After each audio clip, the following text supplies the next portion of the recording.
Tonight, a near £1 million payout for the officer who exposed the ugly and rampant culture of sexism and misogyny in Police Scotland's firearms department. The Chief Constable has issued a personal apology. Also making the headlines, the Scots linked to a monkeypox case. Contact tracing is underway. In sport, Tom Rogic and Near Beaton are to leave Celtic after almost a decade in Glasgow. They caught me swearing in sign language. They would take me into the kitchen and wash my hands with soap, right? So And the Scottish funny man, fresh from a run of dream gigs, on why signing is so important to his show. I'm Emma Cameron in Edinburgh. And I'm John Mackay in Glasgow. This is the STV News at 6.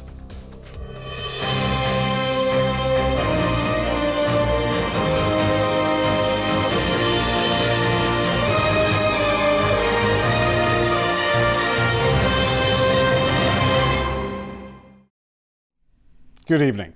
A former armed response officer who says she was driven out of firearms because of the sexist culture has been given almost £1 million in a settlement with Police Scotland. Rona Malone won a victimisation claim in an employment tribunal against the force last year. The former constable took action after a senior police officer said he did not want to see two female armed officers deployed together when there were sufficient male staff on duty. Ms Malone's lawyer said this should be a watershed moment for the force, which has pledged to root out sexism and misogyny. Kay Nicholson reports.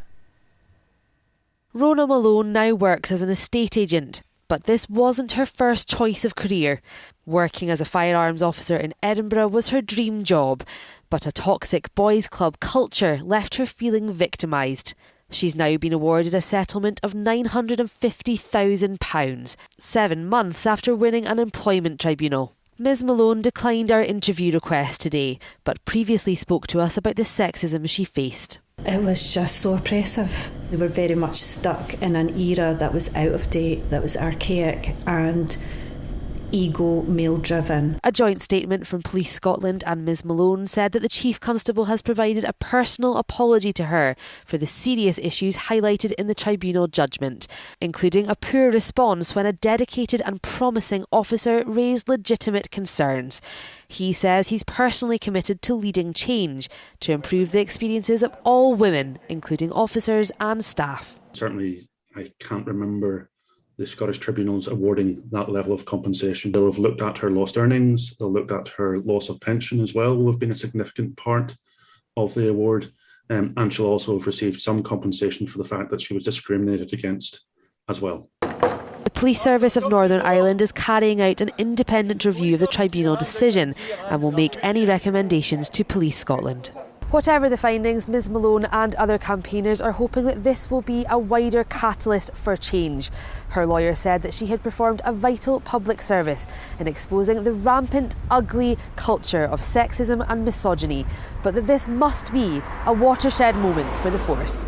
Kay Nicholson, STV News, Edinburgh. Health officials have confirmed they are involved in contact tracing a small number of individuals linked to a case of monkeypox.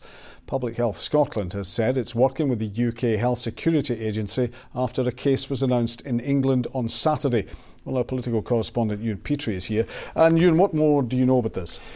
Well, this all relates to that case identified in England last weekend. That patient had recently travelled back to the UK from Nigeria. It's believed that they had picked up the infection before setting off from there. So health officials are trying to contact people who may have been in close contact with them. Now, that includes passengers travelling back on that same flight. So a small number of individuals are now reported to be in quarantine here, but Public Health Scotland have said this is a standard and precautionary exercise. So how much of a risk does it pose?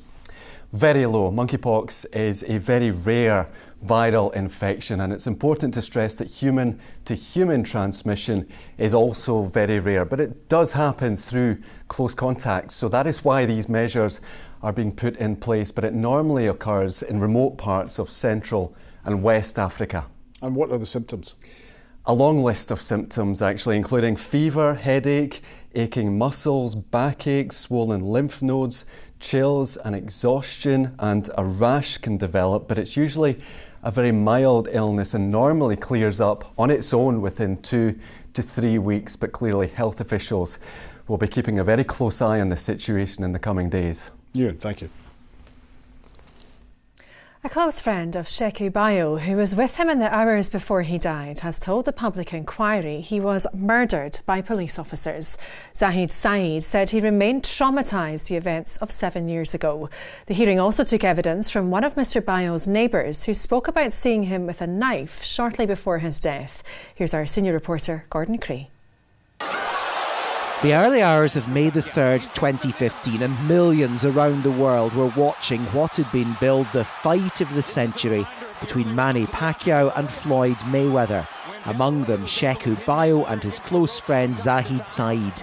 Those were the final hours of Sheikhu's life. Well, good morning. At the inquiry today, Mr Saeed was reluctant to answer questions about the pair taking drugs on that occasion. My friend who was murdered in police custody. That's caused trauma, and I don't understand why I'm here to give a statement. When Sheikh was alive, walking, the question she should be asking is the police officers, not me. Not me. I want to reassure you that we absolutely will be asking the officers at the scene. We'll be asking a lot of questions of the officers. This inquiry is looking at the circumstances surrounding the death of 31-year-old Mr Bio, who died after being restrained by police officers in Kirkcaldy. Today, the inquiry heard from a neighbour of Sheikhu's who'd returned home from a night shift and seen him fighting someone in a garden before noticing he had a knife. I said, look, you can't walk around with that. You're going to get done. I said, look, come back to the house. Something's upset you. Come back, have a cup of coffee, a cup of tea. Need to settle down. Just come back. And he said, no, I'm fine, I'm all right. The hearing also saw video footage timed shortly after that, gathered from dash cams, mobile phones and CCTV, showing a man matching Sheikhu's description, as well as calls to the police from the same time, reporting he was carrying a knife. The first week of hearings in this inquiry is now complete. Next week we'll begin to hear from some of the police officers involved in the events surrounding Sheikhu's death. That evidence is likely to prove highly contentious. Gordon Cree, STV News, Edinburgh. Unions have hit out at news that the Prime Minister has told his Cabinet to cut 90,000 civil service jobs across the UK. Ministers have been told to draw up plans within weeks to bring numbers down to save money. Live now to our Westminster correspondent Catherine Sampson. And Catherine, will this mean compulsory redundancies in Scotland? Well, look, that hasn't been ruled out, but the steer seems to be they don't think it will get to that. Now, many, of course, associate the civil service with being here in London, but there are, a number of civil servants working in Scotland. So they're working in places like the Department of Work and Pensions, they're working in HMRC, the tax people. Now, in terms of what the government says it's trying to do, it's saying it wants to, bring down numbers to free up cash to tackle the cost of living crisis, potentially in the future, maybe even put some of that towards bringing in a tax cut. And they would argue there is some fat to be trimmed here because numbers of civil servants had to swell first to cope with Brexit and then the pandemic, and they can just return things to a sort of pre-2016 level. But unions say these plans are ill thought through and could affect frontline services. The pandemic was a time in which civil servants, were being clapped in the streets, were delivering and running the country, and we're going into a cost of living crisis where people will need benefits more than ever, and will need to depend on tax services more than ever, and the whole gamut of public services that civil servants deliver are now under threat.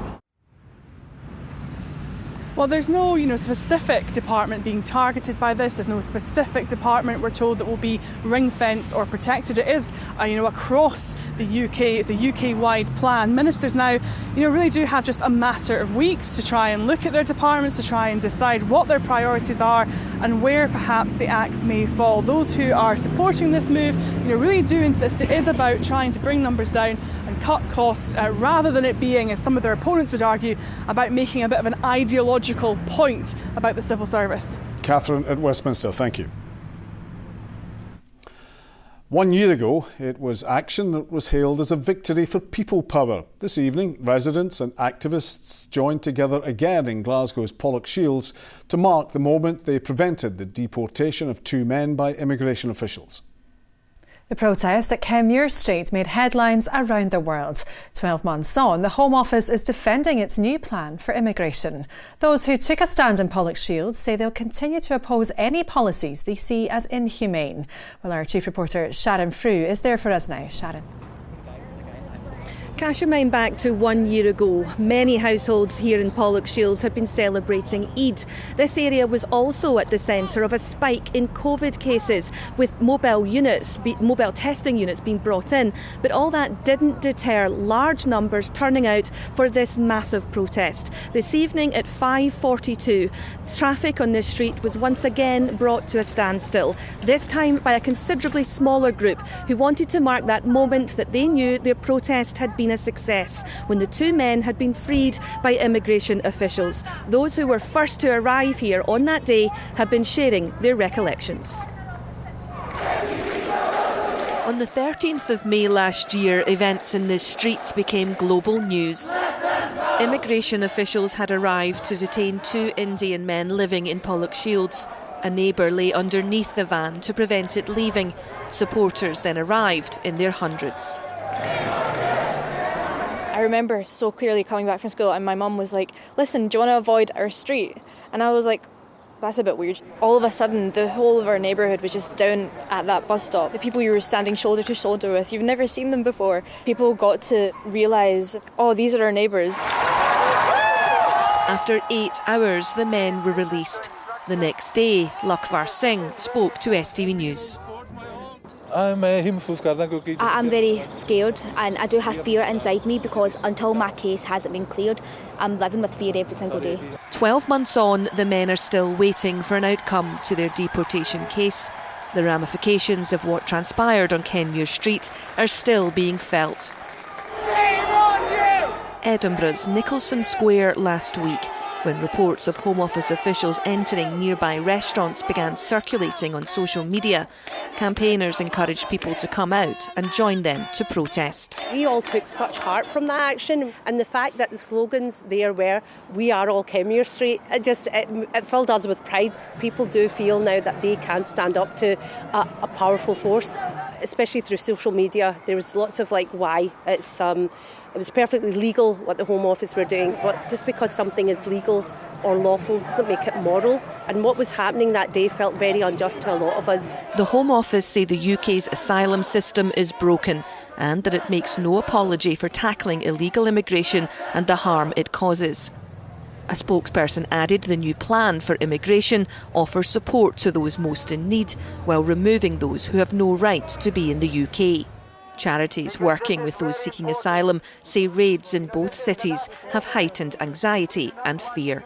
To such a level that it actually was causing people sleep disturbance, that they were so concerned that they might be next. We know that people may have to be removed at the end of the line, but to do it in a clandestine way is incredibly challenging for people. The hostile environment still exists, and it's something that we want to change. I think the legacy is more so that you should do what's right, even if you're scared, because, the people united, we have power. A vigil begins a weekend in Pollock Shields, being billed as a festival of resistance.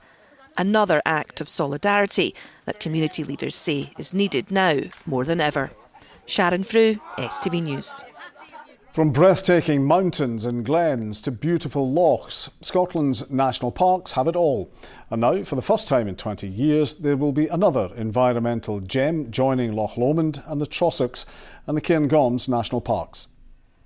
An online consultation is looking at what people value about Scottish national parks and what they should deliver in future. It's part of the power sharing agreement between the Scottish Green Party and the SNP, who've committed to at least one new national park by the end of this Parliament. Vanessa Taff has more. The shores of Loch Lomond and the Trossachs boast some of Scotland's most stunning scenery. And now, for the first time in almost 20 years, people are being asked to decide where the next national park should be. Many people around Scotland will look around them and see their own natural environment. I know they're proud of their natural heritage and will build strong campaigns to ask me to get them to host our new national park. So I'm really hoping to see some really strong applications. Areas like Loch Lomond experience high numbers of visitors during the summer season, and investments have been made here to help to tackle that. It's hoped that the consultation on where Scotland's next national park should be could help highlight other areas experiencing the same problems. There are hotspots where it's really important that we invest in the right infrastructure, give people alternatives on how they move about the park. And I think that's the opportunity that a National Park Authority could bring to another area where there might already be some pressures. And certainly around Scotland over the last few years we have seen a lot of visitor hotspots in some of our best landscapes as well. Ours is up to there. For children at Luss Primary School, one of their favourite lessons is learning about protecting the local environment. Me and Elsa planted a tree together. Yeah. And some people named theirs. Yeah, we named hers Rosie. Because it's a round tree? Yeah, Rosie the round tree. I like learning about all the trees because one of our teachers, she does outdoor with us, so we get to learn about basically everything. We got to the fairy glen and stuff like that. For these kids, a new national park will go some way to tackling climate change and protecting their future. The online consultation will run until June. Vanessa Taff, STV News, Loch Lomond. Let's look now at other stories across Scotland. And a 23-year-old man has been jailed after admitting raping an elderly woman at her home in Fife. Kyle Mackenzie was sentenced to 11 years after he attacked the 83-year-old at her home in Glenrothes in June 2020. The number of people with COVID has dropped to the lowest level since before Christmas. 1 in 35 people had the virus in the week ending May the 7th, down from 1 in 30 the week before. It's the 7th straight week that the number of cases has fallen. The Scottish Government has been urged to further prioritise tackling child poverty. A Holyrood committee found that without additional action, child poverty will likely increase due to the impact of the cost of living crisis. The Scottish Government is raising the Scottish child payment to £25 a week by the end of the year. The future of a men's mental health charity has been secured thanks to funding from the National Lottery. Men Matter, which is based in Drumchapel, has been awarded more than £100,000, which will allow them to continue helping thousands of men in the area every year. Polly Bartlett reports. But if it wasn't for here, I wouldn't be here. Andy now treasures every moment like this. But for years he's struggled with anger and alcohol issues. It was like the drink that was probably my problem, but I had anger issues. I was like 0 to 10 in a matter of seconds, do you know what I mean? I wasn't thinking about things. In 2012 he tried to take his own life, but finding the charity Men Matter changed everything. At the start, I actually got my kid back. I actually got my relationship back, so I actually got my family back basically. If I didn't have the support here, be like my depression and all that, I was pretty low. Andy is one of the group's 1,300 members. They're trying to eradicate the stigma that surrounds male mental health. Statistics show that men account for 70% of deaths by suicide in Scotland. There aren't really a lot of positive support networks for men, especially coupled with positive safe spaces for men. We do a whole range of different activities, groups and sessions. The charity have been awarded £138,000 of National Lottery funding, which will ensure the doors stay open for another year. It's allowed us to invest in the people that live here. It's allowed us to plan and deepen and strengthen the work that we do. It's also allowed us to commit to the people that use our service that we are going to be here next year and we are going to be continuing to stand by their side. So it's actually been transformative. This service has already gained national attention. Now Men Matter plan on widening out across the country and beyond. Polly Bartlett, STV News, Drumchapel. Your Friday Sport now with Raman.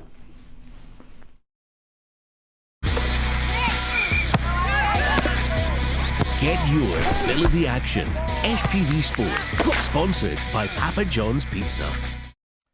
Good evening. It's fitting they leave the club as champions. The words of Ange Postecoglou after Celtic confirmed Tom Rogic and Nir Bitton will end their stay at the club at the end of the season by mutual agreement. Both players have spent just short of a decade at Parkhead and they will leave the club as champions. Here's Ronnie Charters. This was a crucial goal from Tom Rogic in Celtic's journey to the title.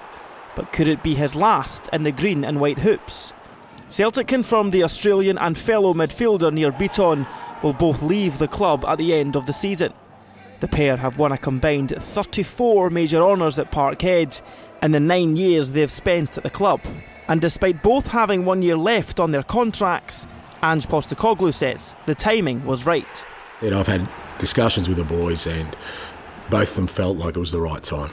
And we as a club agreed. So it was never about one party or the other. We as a football club get to honour two of our greats and they get the opportunity to say goodbye, at Celtic Park in front of 60,000 as champions. Bitton and Rogic will say their final farewells when Celtic get the trophy after tomorrow's match with Motherwell.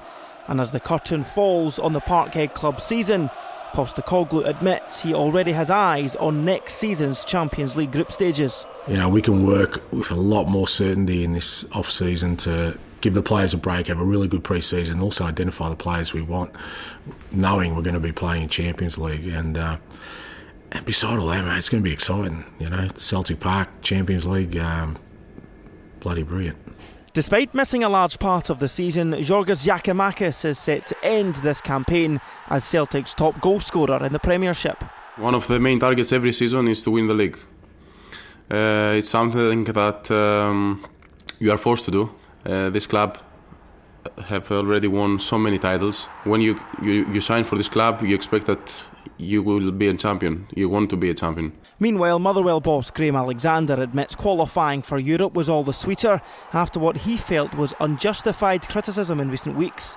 Alexander's side set fourth following consecutive wins over Ross County and Hearts. Ronnie Charters, STV News.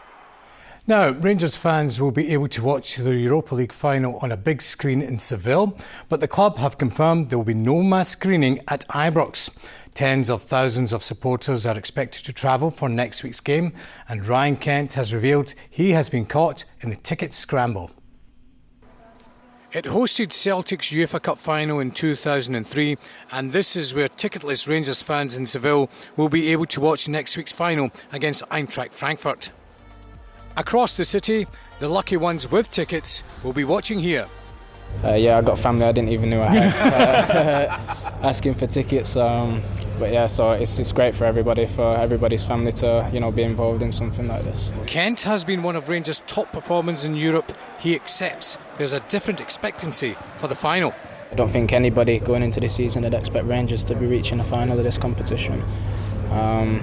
So it's a platform where we can really showcase ourselves under less pressure. That changes now going into a final. Everybody's expecting us to go and win, ourselves included. We haven't achieved anything yet. We came to the final and I think we deserve to be in the final, but I also know we have to give another good performance on the night to get the trophy. Van Bronckhorst takes the squad to Tynecastle tomorrow for Rangers' final league game of the season. Then Seville beckons. St Mirren manager Stephen Robinson says plans for next season are well underway. He's already agreed deals for 4 new players. Well, Saints' final game of the season is away to Aberdeen on Sunday. There are all the weekend's Premiership games. All top-flight games are played on Saturday, with the bottom 6 all in action on Sunday. Finally to boxing, and Hannah Rankin hopes to inspire the younger generation when she makes history at the Hydro in Glasgow tonight. Rankin will defend her world super welterweight belt against Mexican fighter Alejandra Ayala in front of a huge crowd, including a few friendly faces, as she becomes the first female boxer to headline a major bout in Scotland. My dad will be there, my sister Alice, she'll be there too. Emma's in New Zealand, so she can't be there. But my aunts and uncles, they're all coming as well. So it's fantastic support. And to be honest, I won't see any of them until after the fight. But it's so great that they're coming along, and you know, it's just so good. We're getting lots of little people coming along as well. So like young fighters, young girls, young boys, all coming along to support, and you know, whole girls groups are coming. You know, so that's making me feel really proud. Definitely, Hannah. I know she's had a great preparation. I know she's very happy to be here. I know she's ready to defend her titles, and I'm ready to take them from her. So what can you expect? A great show. Should be a good fight at the Hydro. That is all the sport from me tonight, folks. I'll see you again next week.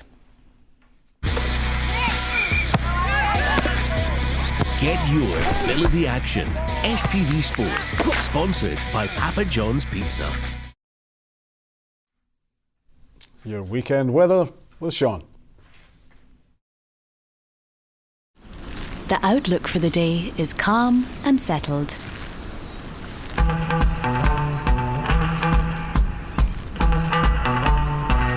TUI Blue Hotels, sponsor STV Weather.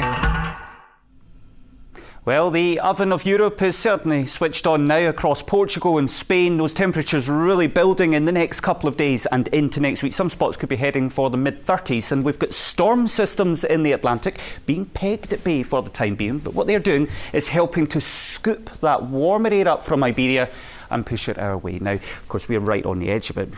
Temperatures not reaching mid-30s for us, but they will reach maybe 20 degrees through the weekend, still feeling very pleasant in those sunny spells. Now today we still had quite a bit of cloud around, scattered showers, particularly across the Highlands, parts of Stirlingshire and Argyll. Most of that easing through tonight, and a bit of a chill in the air. South Lanarkshire temperatures tonight down to about 5 degrees. Now the pressure will be building into tomorrow, so there'll be a lot of dry, fine and sunny weather. Broken cloud across western parts and a gentle westerly breeze. That means the highest temperatures will be as we head a bit further east. So I'm expecting the likes of Falkirk, Clackmannanshire, West Lothian, Stirlingshire to get up to about 17, 18 degrees. So it will feel very pleasant in that sunshine. A bit fresher though for the Hebrides, west coast, 14 or 15 degrees. However, that does switch round into Sunday, an easterly wind. That means it cools down the east and we'll have the highest temperatures here in the west, 20 degrees Celsius. Risk of some heavy thundery showers later on. Now if you're out there enjoying that sunshine, please do enjoy, but remember the UV level's now up to level 6, and what that means is your burn time is now around half an hour. Bye bye. TUI Blue Hotels, sponsor STV Weather. And finally, the comedian Ray Bradshaw has just completed a run of dream gigs supporting John Bishop in arenas across the country. Yes, the Scottish funny man took time out of his busy schedule to tell Laura Boyd all about the tour and why it's important to him to include British Sign Language in his shows. I have 2 family members that are sign language interpreters on the telly. Quite cool, but imagine the first time you come home drunk and you switch the telly on, you're like, when did Aunt Carol join CSI? Ray Bradshaw has been working in comedy since 2008, but this year has exceeded all his expectations after John Bishop asked him to support him on tour. Oh, I've got a proper man crush on him now. Like, I genuinely love him. We ended up doing Wembley, the O2, Dublin. Like, it was unreal. Like, so good. The biggest night of all, though, for Ray was stepping onto the stage for a homecoming gig at Glasgow's Hydro Arena. So my mum and dad were both deaf, so they'd never really been to something that scale. So that kind of blew their mind a little bit. The Hydro was incredible. The next day, top 10 hangovers of my life. Easy. Me and my wife went to look at kitchens and I was sick in the car park. The best thing was, during the day, I've got a 2-year-old and we took him on stage and he got to play about, and now every time we drive by it, he points and says, "Daddy's work." So he thinks I do it all the time. So I'm like, yeah, I'm essentially a rock star. Yeah, pretty much. Yeah, it's good. And you've touched on it there, both your parents are deaf, so it's quite important to you, isn't it, to have somebody signing on stage? I got learning sign language. I'm fluent in sign language. I did a show in sign language, which kind of is the thing I'm potentially most proud of. I would never swear to my mum and dad in sign language, never. Because when I was growing up, if they caught me swearing in sign language, they would take me into the kitchen and wash my hands with soap, right? So I would never... yeah. We had over 800 deaf people come to our first comedy show. That was a good thing about doing the Bishop tour. So many people messaged me after saying, "I've started doing sign language because of you." We live in a society now where everything should be a bit more accessible, and it's slowly, very slowly getting there. And what have you got coming up next? I'm going on tour. So much bigger than anything I've done. I'm petrified. So if you're watching this, please come. Another great Scottish comedian leading the way with laughs. Laura Boyd, STV News. Good luck, Tom. Well, that's it from us for tonight, but there are bulletins throughout the weekend. So do come in from the sunshine to watch them. They're making all that effort. You're as well to anyway. From all of us here, thank you for watching. Have a good night. Bye-bye.